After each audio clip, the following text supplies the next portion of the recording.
Bienvenue sur Regatta, le magazine de la régate et de la course au large. Au sommaire cette semaine, une vague de petites news.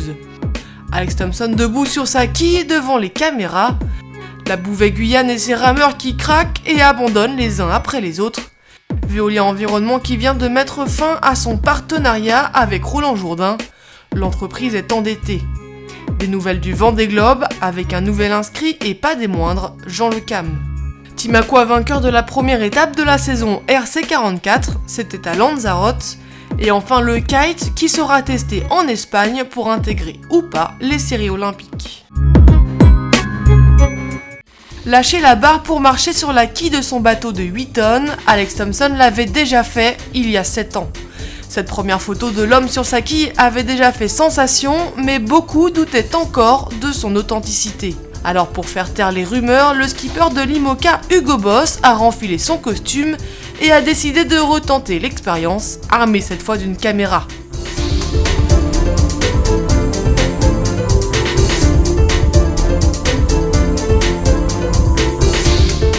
On notera que l'équipage à bord a bien pensé à relever le safran au vent, histoire de donner un peu plus le droit à l'erreur aux marins.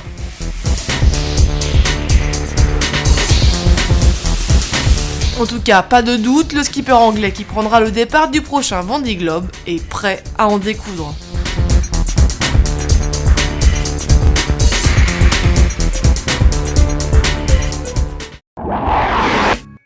De nouveaux abandons dans la Bouvet Guyane, la Transat à la rame tient ses promesses, les difficultés sont au rendez-vous.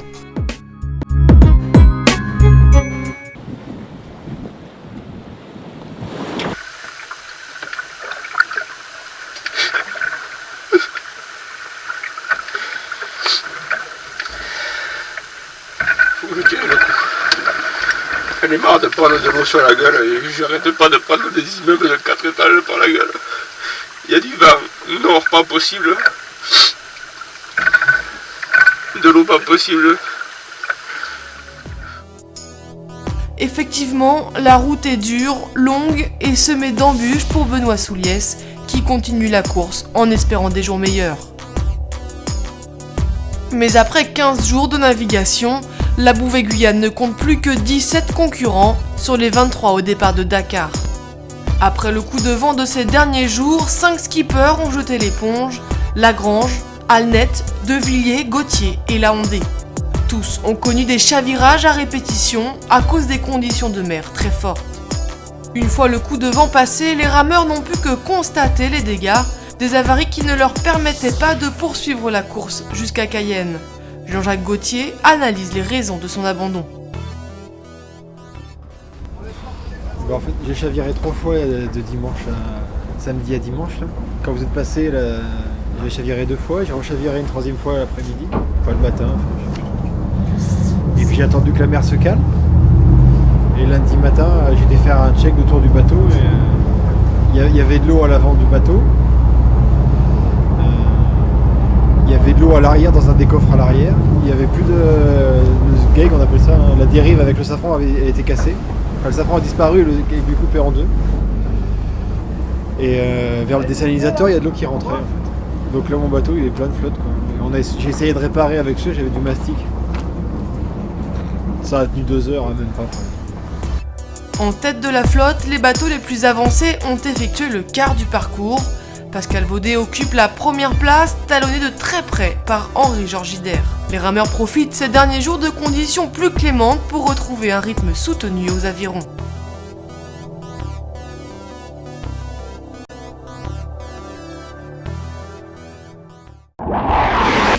Veolia Environnement stoppe tout, Roland Jourdain se retrouve sur le ponton.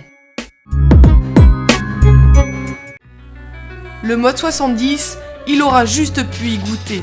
Roland Jourdain se retrouve aujourd'hui sans sponsor. L'entreprise Veolia Environnement touchée par la crise se dit contrainte de cesser le programme du partenariat en cours, un partenariat qui avait commencé il y a 8 ans.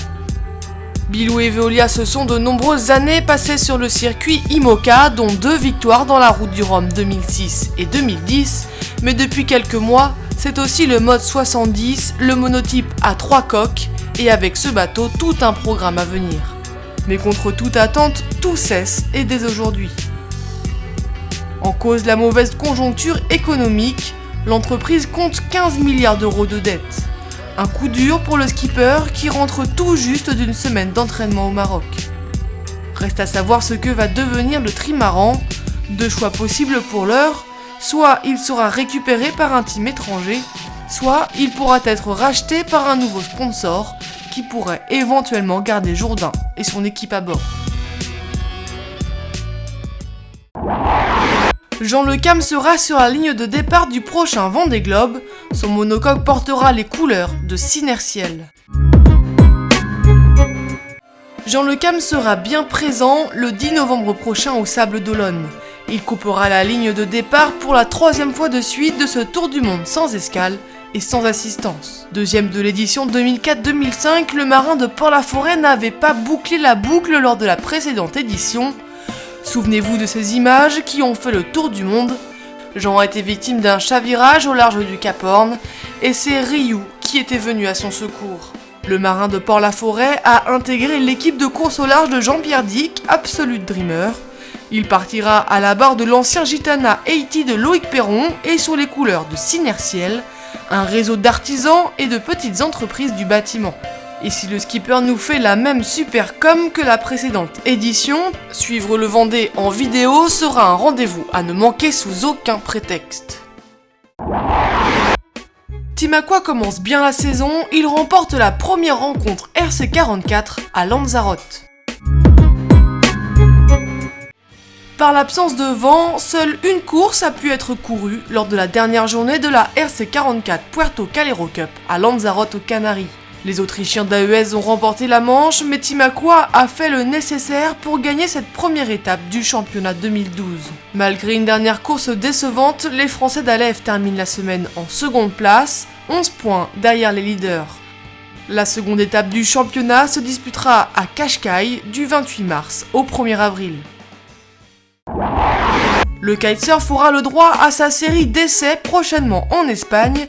L'ISAF doit décider de sa venue ou non en série olympique.